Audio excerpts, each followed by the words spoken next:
Hello, and you're watching the History Fella channel. In today's video we're looking at Edward IV.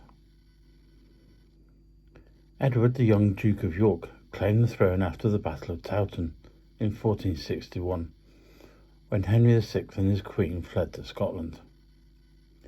In 1470, one of his supporters, the Earl of Warwick, the Kingmaker, changed allegiance with the support of Edward's brother, George, Duke of Clarence. Edward and his youngest brother, Richard, Duke of Gloucester, fled to the Low Countries, and Henry VI was reinstated as a figurehead for the Lancastrians. Edward IV regained the throne in 1471, winning decisive battles at Barnet and Tewkesbury, where first Warwick and then Henry's son Edward were killed. Edward also made peace with France by a shrewd display of force to exert pressure.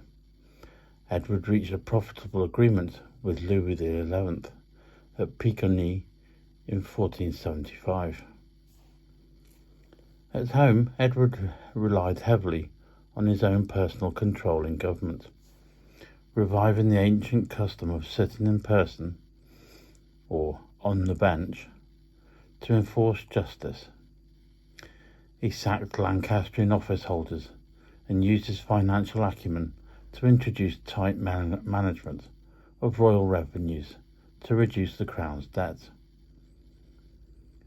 Building closer relations with the merchant community, he encouraged commercial treaties, successfully traded wool on his own account to restore his family's fortunes, which enabled the king to live on his own, and paid the costs of the country's administration from the Crown Estate's profits, thus freeing him from dependence on subsidies from Parliament.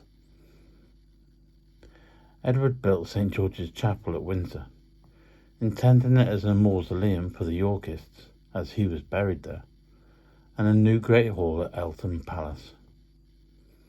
Edward collected illuminated manuscripts. His collection survives in the British Library and is the only intact medieval royal collection, and patronised the new invention of printing.